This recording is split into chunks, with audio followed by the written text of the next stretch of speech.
Okay, good afternoon, students.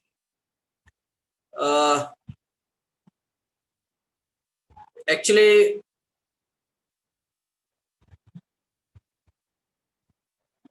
we were discussing about the freshwater ecosystem,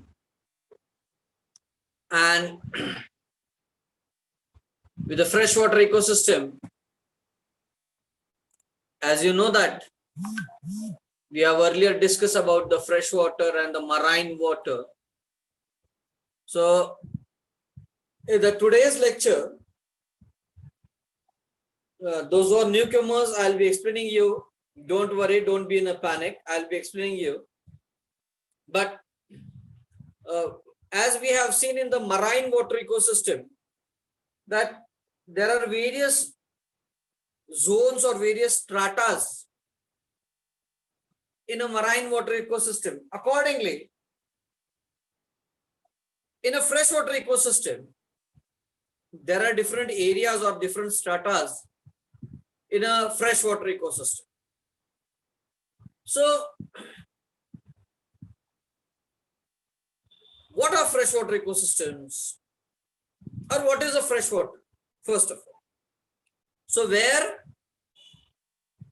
the percentage of NaCl concentration is lesser than 1%, such water bodies are called as freshwater bodies. So, where the salinity of such water is lesser than 1%. Naturally, in such freshwater ecosystems, there are different kinds of what you can say water bodies, where we have a lake water ecosystem, where we have pond water ecosystem, we have different kinds of water system. So exactly what kinds of water bodies do come in a freshwater ecosystem we are supposed to look at. So you can see what are the freshwater ecosystems first. Then we have to see the types of freshwater habitats. Then we'll be accordingly looking into the lentic ecosystem and the lotic water ecosystem. So as I said that, if marine water also, where we see there is a freely floating water in a marine water. In a marine water also, there are some areas where the water is stagnant. So in these areas also, where you can find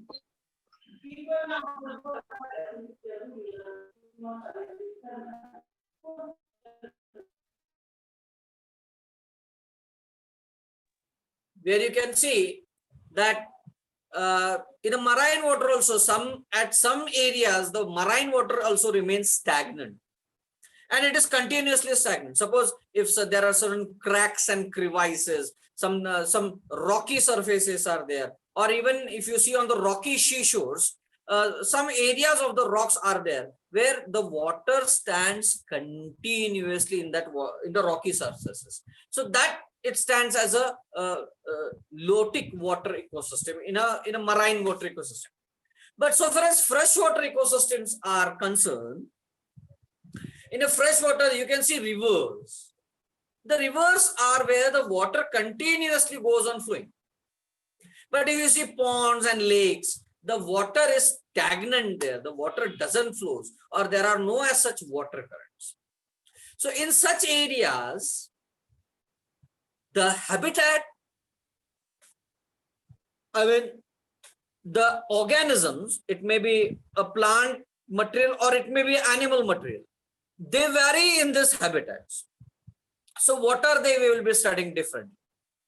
So again, there is another different aspect, that is freshwater wetlands.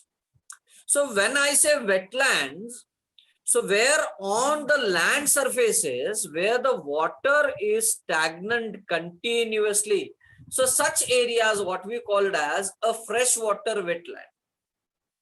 So again, in freshwater wetlands, there are forest wetlands. So these are the areas where in the forest areas also there are trees and all these things, very heavy dense trees are there, and in such areas also there is a water logging in that forest area. Such areas are called as forest wetlands.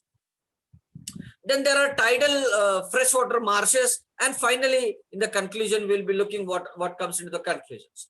So this is what is the freshwater ecosystem is. So as I said, this is a pond. You can see this is a pond water ecosystem. This is a lake water ecosystem. So freshwaters are a subsets of Earth's aquatic ecosystem. They include lakes, ponds, rivers, streams, and springs and wetlands. बघा प्रत्येक याला वेगवेगळं नाव दिलंय. देण्यामागचं कारण आहे. Pond's आणि reverse सारखे आहेत का? नाहीये. रिव्हर्स आणि स्ट्रीम्स झरे, झरणे म्हणतो आपण, ते सारखे आहेत का? नाहीयेत. स्प्रिंग्स सारखे आहेत का? नाहीयेत. आणि वेटलँड्स, या प्रत्येकामध्ये एक काहीतरी वेगळेपण आहे, आणि या वेगळेपणामुळे आपण त्यांना वेगवेगळी नावं दिलेत. याचा अर्थ वेगळेपण म्हणजे पाणी पण तेच आहे, जमीन पण तेच आहे, पाण्यामध्ये फरक आहे का? हा, पाण्याच्या क्वालिटीमध्ये, क्वांटिटीमध्ये फरक असू शकेल, नाही असं नाहीये. खरं त्या अनुषंगानं त्या पाण्याच्या सभोवताली असलेले जे काही प्लांट्स असतील, त्या पाण्याच्या सभोवताली आढळणारे जे काही ऍनिमल्स असतील, यांच्यामध्ये म्हणजे त्या हॅबिट आणि हॅबिटॅट मध्ये निश्चित स्वरूपात फरक आहे. So occupy a relatively small portion of the surface on the earth compared with marine or an terrestrial ecosystem. मग पॉन्ड्स आणि लेक्सचा जर विचार केला, जमिनीवरचा अत्यंत कमी प्रदेश हे व्यापतात. They are the most important and being used for the various purposes. आणि म्हणून ते म्हणजे पॉन्ड्स आणि लेक्स हे आपल्यासाठी फार महत्वाचे आहेत. आणि त्याचंच कारण आहे की ते आपल्यासाठी फार महत्वाचे आहेत. का? कारण आपण त्याच्यावर आपली उपयोगिता त्या पाण्यावर, पॉन्ड्स आणि लेक्सवर, कारण हे गोड्या पाण्याचे असतो. They are called as bottleneck of hydrological cycles. So see, hydrological cycles where the use of water by human beings, by animals, by the plants, so continuously the water cycles are being continued. So they are the bottleneck of these ecosystems. They provide a natural waste disposal system, and these ponds or lake, they serve as a natural waste disposal system. So where you see the microorganisms or the fishes or the animals, many a times they come towards these ponds and lake, they die, the dead and died decaying organisms, they go and settle into the pond water ecosystems. So even many a times human beings, they discharge their fluids, many kinds of it may be a sewage, or it may be a different kinds of water bodies what the human uses, they are disposed of into these ponds and lakes. So they are one of the best kind of natural waste disposal systems. Now the next is types of freshwater habitats, as I said that. So groundwater, although a large freshwater habitat reserves, but it does not contain life. That's why it's not considered as an ecosystem. So basically, if you see the lentic and lotic kind of, or the wetland kinds of ecosystem. So lentic means standing water. lentic या शब्दाचा अर्थ समजून घ्या की जे पाणी थांबलेलं आहे, स्थिर. बघा, हे काम शांत पाणी आहे, म्हणजे शक्यतो तळी, लेक्स, ही जी पाणी आहेत याच्यामध्ये पाणी स्थिर असतं, थांबलेलं असतं, आणि त्यामुळे यामध्ये आपण बऱ्या प्रकारे चांगल्या पद्धतीची एक इकोसिस्टीम मी जेव्हा शब्द वापरतोय लक्षात घ्या, त्याच्यामध्ये प्रोड्युसर्स, कंझ्युमर्स म्हटले की primary consumers, secondary consumers, tertiary consumers आणि डिकम्पोजर्स, या सगळ्यांचा समावेश त्यांच्यामध्ये होतो. नाही असं नाहीये. लोटिक वॉटर मध्ये किंवा वेटलाईन किंवा इकोसिस्टीम मध्ये सुद्धा, इकोसिस्टीम म्हणतो आपण, लक्षात घ्या, म्हणजे तिथं सुद्धा प्रोड्युसर्स, कंझ्युमर्स आणि डिकम्पोजर्सचा समावेश आहे, नाही असं नाहीये. परंतु यांच्यामध्ये प्रचंड मोठ्या प्रमाणात फरक आहे. त्यातल्या त्यात लेंटिक वॉटर इकोसिस्टीम, म्हणजे ज्या पाण्याला स्थिरता आहे, पाणी थांबतं, लक्षात घ्या, अशा पाण्यामध्ये वनस्पती जास्त वाढतात, अशा पाण्यामध्ये जास्त ऑर्गॅनिझम्स जगतात. ज्या पाण्याला प्रवाह आहे, मग त्या पाण्यामध्ये प्रवाही असल्यामुळे तिथं त्या वनस्पती जास्त काळ टिकू शकत नाही. आणि त्या वनस्पती तिथं फार काळ जर थांबल्या नाहीत तर बघा तुम्हाला लक्षात येईल, इथं तुम्हाला जे पाणी दिसतंय हे प्रवाही असल्यामुळे पाण्यात काही वनस्पती दिसते का बघा, चुकून सुद्धा दिसणार नाही. इकडं जे वेटलँड इकोसिस्टम्स म्हणतो, वेटलँड्स जिथं आपण मार्शेस आणि स्वॅम्स, दलदली प्रदेश, जिथं चिखल पाणी जास्त आहे, पाण्याचं पर्सेंटेज जास्त आहे, जमिनीचा भाग सुद्धा जास्त उघडा राहत असतो, हे सगळ्यात चांगले एरियाज आहेत की ज्या ठिकाणी अनेक प्रकारचे ऑर्गॅनिझम्स, मग बर्ड्स असतील, रेप्टाइल्स असतील, एम्फिबियन्स असतील, या ठिकाणी चांगल्या प्रमाणे जगू शकतात वेटलँड्स मध्ये. त्यामुळे वेटलँड्स या बर्ड साठीचा एक फार मोठा ब्रीडिंग ग्राउंड म्हटला जातो. So the lotic water is a running water. Lotic washed धुवून जातो, थांबत नाही. म्हणजे नदी, नाले, ओढे बघा, स्प्रिंग, झरणे, स्ट्रीम्स, हे लोटिक वॉटर इकोसिस्टम मध्ये येतात. बघा तुमच्या समोर ही एक नदी दिसते, कशी वेटोळे वेटोळे मारत त्या जंगलातनं डोंगरातनं कशी बाहेर येते आणि ती कशी समुद्राला फायनली डोंगराच्या चढावरून उताराकडे जाते आणि ती समुद्राकडे जाऊन मिळते. त्यामुळे हे लोटिक वॉटर आहे आणि याच्यामधले बायोडायव्हर्सिटी ही वेगवेगळ्या प्रकारची असते, आपण नंतर बघू. So wetlands where water level fluctuate up and down often, seasonally as well as annually, and hence marshes and swamps. आपण वेटलँड्स कोणाला म्हणतो? आता बऱ्याच वेळी आपण बघा, तुमच्या लक्षात येत असेल, आपण किर्लोस्कर वाडी ते भिलवडीच्या दिशेनं जात असताना रेल्वेच्या लाईनच्या दुतर्फा जर बघितल्या तर बघा, रेल्वेचा तो डोंगराचा उंचवट्याचा भाग आहे आणि दोन्ही बाजूला बघा पाण्याचे असे खड्डे झाल्यासारखे आहेत आणि त्या खड्ड्यांमध्ये बघा बऱ्यापैकी दलदली प्रदेश झालेला आहे आणि त्या दलदली प्रदेशामध्ये बऱ्यापैकी मग कधी कधी पाणी वर चढतं, कधी कधी पाणी खाली उतरतं. पावसाळ्यात पाणी वर चढलेलं असतं, थंडी किंवा हिवाळ्यामध्ये पाणी वाटत जातं, अगदी कोरडं सुद्धा पडतं. मग याला मार्शेस आणि स्वॅम्प्स म्हणतात. आणि अशा प्रदेशामध्ये किंवा नदीचा काठ असेल बघा एखादा, अशा नदीच्या काठांमध्ये तुम्हाला असे प्रदेश आढळून येतात आणि याला वेटलँड्स म्हणतात. आणि या ठिकाणी एक चांगल्या प्रकारची बायोडायव्हर्सिटी तुम्हाला तिथं उदयास आलेली दिसून येते. So this is another fresh water kind of ecosystem.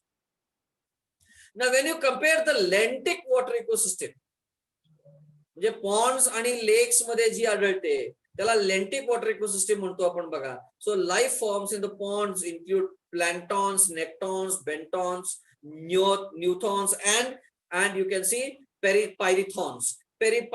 So when you are supposed to study a lentic water ecosystem, तळ्याचा अभ्यास जेव्हा तुम्ही करत असणार आहे बघा, आपण समुद्राच्या पाण्यामध्ये सुद्धा लिटरल झोन, लिम्नेटिक झोन म्हणलंय, तिथं प्रोफाउंडल झोन म्हणलेला आहे, फोटिक झोन आणि अफोटिक झोन आपण तिथं सुद्धा म्हणलेला आहे. इथं काहीसा तोच प्रकार आहे, फार काय वेगळा नाहीये, बट इथलं हॅबिटॅट वेगळा आहे आणि समुद्राचा हॅबिटॅट किंवा ईश्वरीच खाड्यांचा हॅबिटॅट हे वेगळ्या प्रकारचं असणार आहे. तिथं आढळणारे जे वनस्पती आहेत किंवा तिथं आढळणारे जे प्राणी मात्र आहेत, इतकंच काय, तिथला जो आपण जॉग्राफिकल टोपोग्राफी ज्याला म्हणतो, भूभागाचा जरी आपण अभ्यास केला तर प्रचंड मोठ्या संख्येने वेगवेगळ्या प्रकारचे इथं तुम्हाला वेगवेगळे अभ्यास आढळून येतात.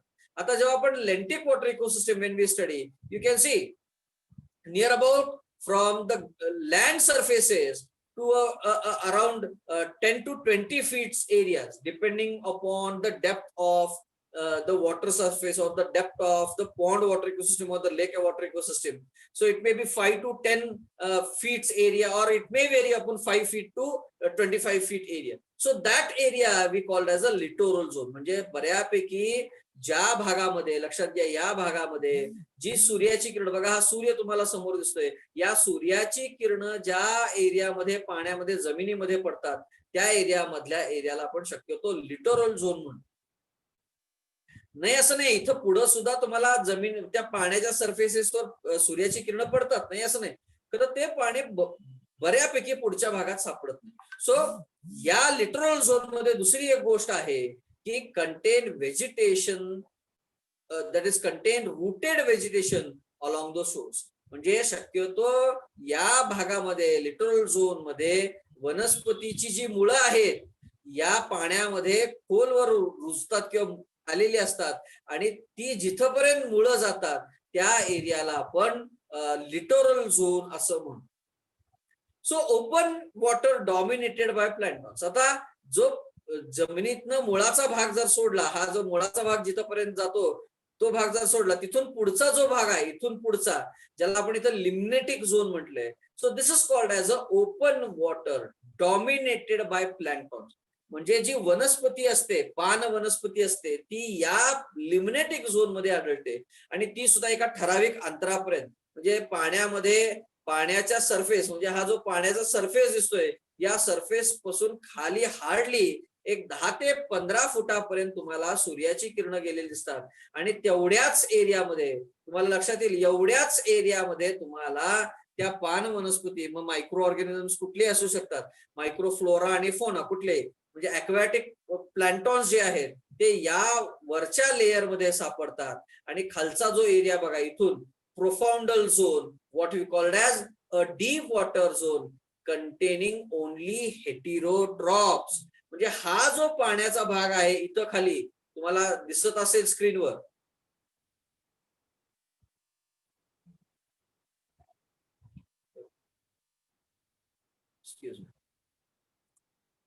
हा जो भाग आहे पाण्याचा, इथून लक्षात घ्या, या माझा जो तांबडा मार्कर दिसतोय, इथून जो खालचा भाग, म्हणजे अगदी त्या नदीच्या किंवा ओढ्याच्या, त्या वड्याच्या किंवा त्या पॉन्डच्या तळापासला जो भाग आहे, याला आपण प्रोफाउंडल झोन म्हणतो. की जिथून सूर्याची किरणं खाली पाण्यामध्ये पेनिट्रेट होत नाही. लक्षात घ्या, सूर्याची किरणं इथून खाली का पेनिट्रेट होणार नाहीत, कारण इथं काही वेगवेगळ्या वनस्पती आहेत, पान वनस्पती आहेत, त्याच्यावरती लाईट पडते, थोड्या प्रमाणामध्ये लाईट खाली जाते. लक्षात घ्या, बॅरियर आहे ना पान, ती वनस्पती बॅरियर म्हणून काम करते लाईटला. आणि या प्रोफाउंडल झोन मध्ये कशाही प्रकारच्या पान वनस्पती जगत नाहीत किंवा उदयास येत नाहीत. का? त्यांना लाईट लागतो, सनलाईट लागला तरच ती स्वतःची ऊर्जा करतात. म्हणजे या प्रोफाउंडल झोन मध्ये राहणारे जे काही वनस्पती असतील किंवा जे काही प्राणी असतील, ते हेटेरोट्रॉप्स आहेत, म्हणजे दुसऱ्यांवर अवलंबून आहेत. म्हणजे ते या जे काही फोटिक झोन मध्ये किंवा लिटरल किंवा लिम्नेटिक झोन मध्ये जे काही प्राणी, पान वनस्पती ऊर्जा निर्माण करणार आहेत, energy in the form of ATP, ते शोषून घेणार आहेत सनलाईट कडनं, ती ऊर्जा तयार करणार आहेत, ग्लुकोज तयार करणार आहेत, यांच्यावर हे हेटेरोट्रॉप स्वतःचा उदरनिर्वाह करणार आहेत. आणि यानंतर सगळ्यात महत्वाची गोष्ट, मग कुठलीही असो, या भागामध्ये ज्या आढळणाऱ्या रोटेड व्हेजिटेबल्स, प्लांट्स असतील, किंवा इथं जे अक्वॅटिक फ्लोरा आणि फोना इथं जो असेल लिम्नेटिक झोन मध्ये, किंवा अगदी प्रोफाउंडल झोन मध्ये सुद्धा कुठलेही जे काही ऑर्गॅनिझम्स असतील, हे जेव्हा मरणार आहेत, डेड डिके होणार आहेत. बघा, तुम्हाला मातीमध्ये सुद्धा वरचा एक सुपिरियर थर दिसतोय, एक तपकिरी रंगाचा, ज्याला ह्युमस म्हणतो, त्याच्या खाली दुसरा एक लेअर आहे पिवळ्या रंगाचा. या सगळ्या भागामध्ये तुम्हाला माहिती आहे, या मातीमध्ये मायक्रो ऑर्गॅनिझम्सचं अस्तित्व असणार आहे. आणि या मायक्रो ऑर्गॅनिझम्स तुम्हाला हे जे डेड अँड डिकिंग ऑर्गॅनिझम्स आहेत, मेलेले मरणारे जे प्राणी आहेत, बघा, प्राणी मेल्यानंतर काही काळ ते तरंगतात, तरंगल्यानंतर त्याच्या पाण्याचे पर्सेंटेज वाढलं की ते सरळ खालच्या बाजूला डुबकी देतात आणि खाली जाऊन कुजायला लागतात. आणि इथं जे मायक्रो ऑर्गॅनिझम्स आहेत ते त्यांच्यावर फीड करतात. आणि अशा पद्धतीनं ही पॉन्ड वॉटर इकोसिस्टीम आपण म्हणतो. मग आता लेंटिक वॉटर सिस्टीम, तोच फिगर तुम्हाला इथं दिसेल. वेगवेगळ्या प्रकारचे तुम्हाला ऑर्गॅनिझम्स कसे आढळतात. अगदी या पाण्यामध्ये बघा, mosquito larvae, water scorpion, diving beetles, bull frogs, pond snail, sunlight दिसते बघा पडतीये, प्लॅन्टॉन्स तुम्हाला या पाण्यामध्ये दिसतात. हे बघा, इओफोटिक झोन आणि खालची फोटिक झोन किंवा बेंथिक झोन म्हटलेली आहे. हा लिटरल झोनचा भाग बघा, इथं एवढा दाखवलेला आहे. इथं वनस्पतीची मुळं वगैरे आले दिसेल. आणि इथनं पुढचा भाग हा आपण लिम्नेटिक झोन, जो आपण आधीच्या फिगर मध्ये दाखवला होता, तोच तुम्हाला इथं सगळा भाग बघायला मिळतोय. मग या बेंथिक झोन मध्ये किंवा आपण प्रोफाउंडल झोन म्हटलं, आपण प्रोफाउंडल झोन मध्ये मग painted turtles, blue gill fishes, blood worms, muskrats, mallards, salmon, small mouth fish, अशा प्रकारचे सगळे कंझ्युमर्स, मग ते सेकंडरी कंझ्युमर्स असतील किंवा टर्शरी कंझ्युमर्स असतील, या प्रोफाउंडल झोन मध्ये तुम्हाला आढळतात. So this is how the लेंटिक and lotic water ecosystem is seen in the nature. So where you can see the stratification or लेरिफिकेशन फार महत्वाचा भाग आहे. या पाण्यामध्ये तुम्हाला लेयर्स, पाण्याचे लेयर्स, थर कसे निर्माण झालेत हे तुम्हाला इथं लक्षात येतील. सगळ्यात वरचा जो भाग आहे पाण्याचा, ज्याला आपण या इथं म्हटलेला आहे बघा, या इथे काय म्हटलेलं आहे, हा लिम्नेटिक झोन किंवा याला आपण फोटिक झोन म्हणतो, आणि खालचा प्रोफाउंडल झोन मधला हा अफोटिक झोन म्हटला. लक्षात घ्या. म्हणजे इथं जो फोटिक झोन आहे, फोटिक म्हणजे जिथं लाईट पेनिट्रेट होतो, या परिसराला आपण वॉर्म वॉटर असं म्हणतो, किंवा त्याला दुसरं नाव आहे एपिलिम्नियॉन. एपिलिम्नियॉन लक्षात घ्या. त्याच्यावरनं पाण्याचं टेम्परेचर बदलतं. म्हणजे सूर्याची किरण त्या पाण्यामध्ये, सूर्याची प्रखर किरण या पाण्यावर पडतात आणि या पाण्याला वॉर्म करतात. त्यामुळं पाणी वरचं गरम होतं. लक्षात घ्या. आणि पाणी गरम झालं की पाणी हलकं होतं कारण सॉलिड स्टेट किंवा लिक्विड स्टेट कडनं ते गॅसियस स्टेट कडे जातात. आणि ज्या अगदी सुपरफिशियल सरफेस एरिया जो पाण्याचा असतो ते गॅसियस स्टेट मध्ये जातात आणि असं पाणी बाष्पीभवन होऊन वर जातं. खरं त्या पाण्याचा खालचा जो थर असतो थोडासा, त्याला आपण कोमट पाणी झालेलं म्हणतो, आणि याला आपण एपिलिम्नियॉन असं म्हणतो. आता त्याच्यानंतर जो 2 नंबरचा लेअर आहे त्याला आपण थर्मोसायक्लिन असं म्हणतो. So rapid temperature change. या पाण्यामध्ये सातत्यानं पाण्याच्या टेम्परेचर मध्ये बदल होत असतो आणि म्हणून त्याला थर्मोसायक्लिन असं म्हणायचं. आणि त्याच्या सगळ्यात खालचा जो भाग आहे त्याला आपण कोल्ड वॉटर किंवा हायपोलिम्नियॉन असं म्हणायचं. लक्षात की जिथं पाणी कायम सातत्यानं गारच असतं. मग तुम्ही समुद्राच्या खोलवर जावा किंवा नदीच्या खोलवर जावा, खालच्या खोलीमध्ये पाणी गारच असतं. So during springs and falls the entire body of water approaches the same temperature. शक्यतो पावसामध्ये किंवा स्प्रिंग्स मध्ये, थंडीमध्ये सर्वत्र पाणी बऱ्यापैकी एकसारखं टेम्परेचर असतं. And same temperature mixing occurs. Blooms of phytoplanktons often follow these turnovers as nutrients from the bottom become available in the phytoplankton. So photic zone is a lighted portion of the lake inhabited by. So you can see the epilimnion area or the warm water area, what we call as the photic zone, the lighted area. हा सातत्यानं बदलांना सामोरं जातो. कारण सूर्याच्या प्रखर किरणामुळं पाणी बाष्पीभवन होतं. पाणी बाष्पीभवन झाल्यामुळं तिथल्या पाण्याचं टेम्परेचर बदलत असतं. स्वाभाविक आहे, या वरच्या सरफेसवर जे काही फायटोप्लॅन्टॉन्स आहेत त्या फायटोप्लॅन्टॉन्सना तो सुद्धा त्या वातावरणातल्या बदलाला, म्हणजे पाण्याच्या टेम्परेचरच्या बदलांना सातत्यानं सामोरं जायला लागत असतं आणि ते पाणी वेगळंच असतं. लक्षात घ्या. त्यामुळं सो तिथल्या न्यूट्रिएंट्स वर सुद्धा परिणाम घडणार आहे. म्हणजे त्या पाण्यामध्ये जे न्यूट्रिएंट्स आढळतात हे सातत्यानं फ्लक्च्युएट होत असतात कायमस्वरूपी. खरं तुम्ही थर्मोसायक्लिन किंवा हायपोलिम्नियॉन एरियामध्ये आपण जर बघितलं की जिथं कोल्ड टेम्परेचर आहे, शक्यतो अशा पाण्यामध्ये फारचे फ्लक्च्युएशन्स असत नाहीत. खरं तरी पण एक लक्षात ठेवा, बायोजिओ केमिकल सायकल्स मध्ये पाण्याला जे बाष्पीभवन होऊन पाणी वर जाणं, ह्या सगळ्या गोष्टी घडत असतात. म्हणजे पाण्यामध्ये सुद्धा वॉटर करंट्स घडत असतात. गार पाणी हे खालती असतं, खालचं गार पाणी वर जातं, कोमट झालेलं पाणी खाली जात असतं. म्हणजे या पाण्यामध्ये सुद्धा सातत्यानं वॉटर करंट्स असतात. लक्षात घ्या. आणि त्यामुळं स्ट्रॅटिफिकेशन लेअर, त्यामुळे थर्मल प्रोफाईलच्या माध्यमातून जसं जसं पाणी बघा, तुम्ही इथं तुमच्या लक्षात येईल 0 to 4 डिग्रीज खालचं जे पाणी आहे, म्हणजे कोल्ड वॉटर ज्याला म्हणतो, कोल्ड वॉटर म्हणजे अगदी काही गार होत नाही. तिथलं टेम्परेचर मॅक्सिमम 4 डिग्री सेंटीग्रेड पर्यंत खाली जातं. खरं थंडीमध्ये आता मजेची गोष्ट बघा, हे वरचंच पाणी, बर्फ जो होतो तो पाण्याच्या वरच्या सरफेस एरियाला होतो, तो खोलवर होतो का? नाही होत. फार महत्वाचं आहे. तसं जर घडलं, सगळाच पाण्या बर्फानं जर अज्जातला, तर तिथले प्राणी कसे जगतील?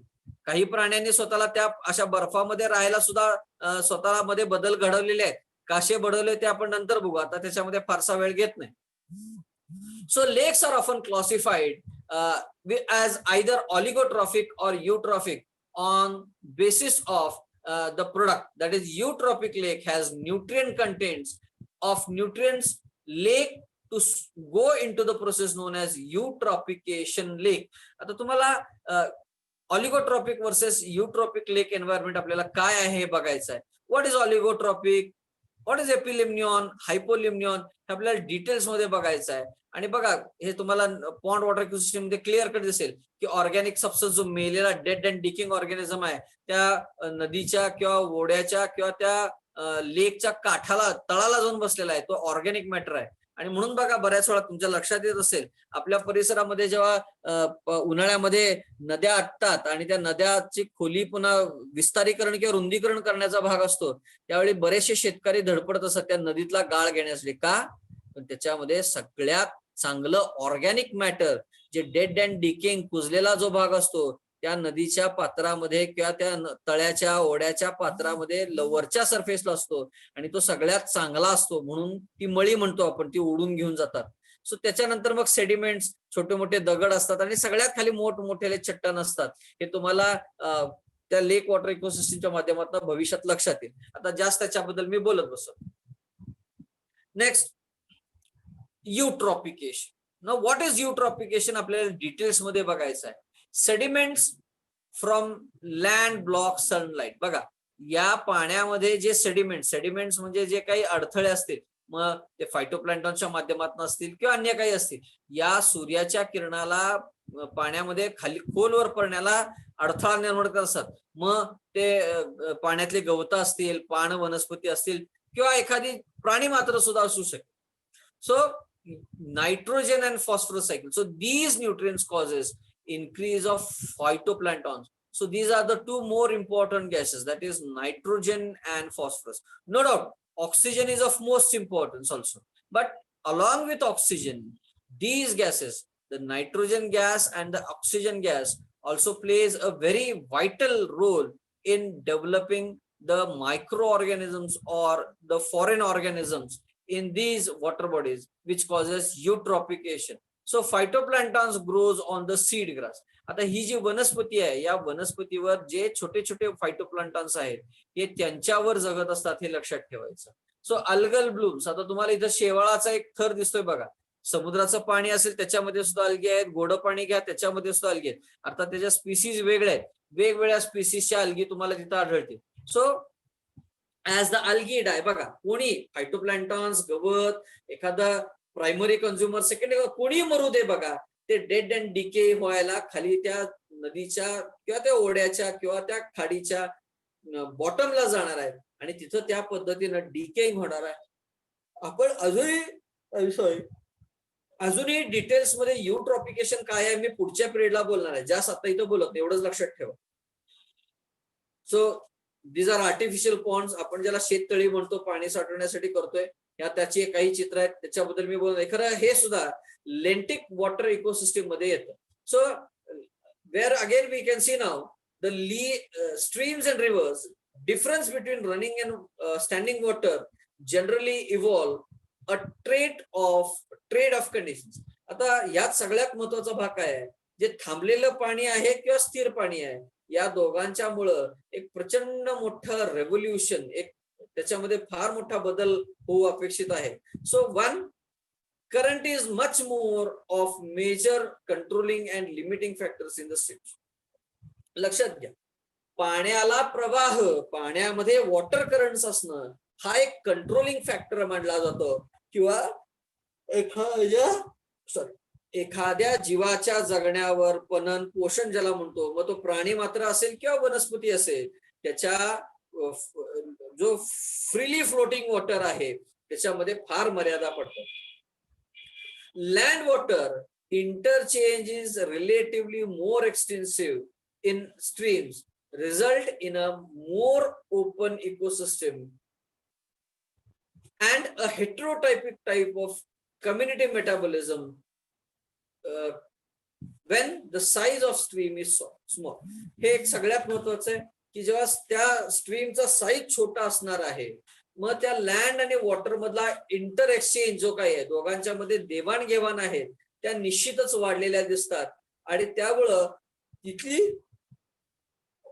इकोसिस्टम ही एक वेगळ्या प्रकारची, ज्याला आपण हेटेरोट्रॉपिक काइंड ऑफ इकोसिस्टम म्हणतो, अशा प्रकारची तुम्हाला तिथं दिसते. आणि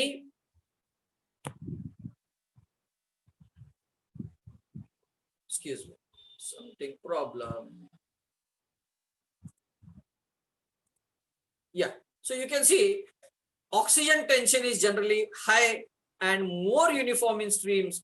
There is a little or no thermal chemical stratifications except in large, low, slow moving rivers. आता बघा सगळ्यात महत्वाचं ऑक्सिजन टेन्शन हे सर्वसाधारणपणे स्ट्रीम्स मध्ये प्रचंड प्रमाणात असत नाही because there is no thermal or chemical स्ट्रॅटिफिकेशन.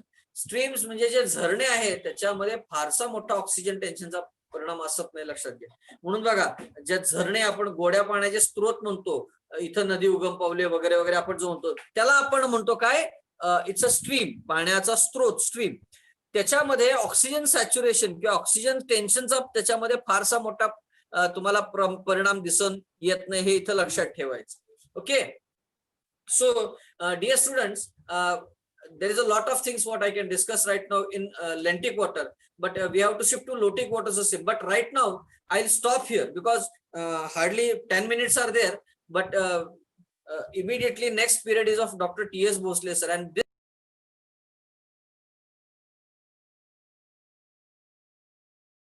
the next period I'll be continuing the lotic water ecosystem. So for today, it's enough.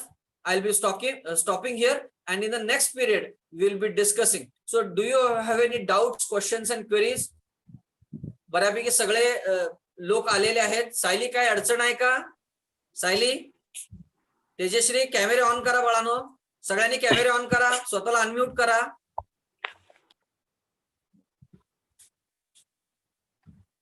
Yashashri, Dhanashree कुठे आहे आज? सर नाही, ती नाही आली. नाही आली. अश्विनी? हा हाय सर.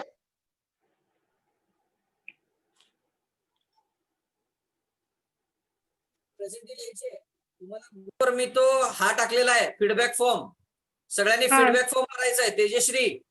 हा हा. हा. यशस्वी? हा. फीडबॅक फॉर्म भरा. हा भरते. चला अभ्यास करत राहा. यशस्वी, तुझ्या नोट्स लिहून झाल्या असतील, तेजस्वी सावंतला द्या. काय? हा हा हा हा सर. कोण आहे सर तेजश्री सावंत? अगं मी तुला मेसेज करते ग नंतर. हा हा. यशस्वी, तेजस्वीला तुझा चेहरा दाखव बाई बा. दोघी एकमेकीचे चेहरे बघून घ्या एकमेकीचे. ही तेजू आहे बघ, तोंडात ठेवलेली. यशस्वी, कळलं का? हा, आता क्लासमेट आहात, मैत्रिणी चांगल्या वा. आता ओळख झाली का? होय, मी आहे ग. आता तुझं नाव तिथे तेजश्री, त्यामुळे ओळखलं नाही ग. बर बर, नंतर बोला, मी रेकॉर्डिंग बंद करतोय. हा हा.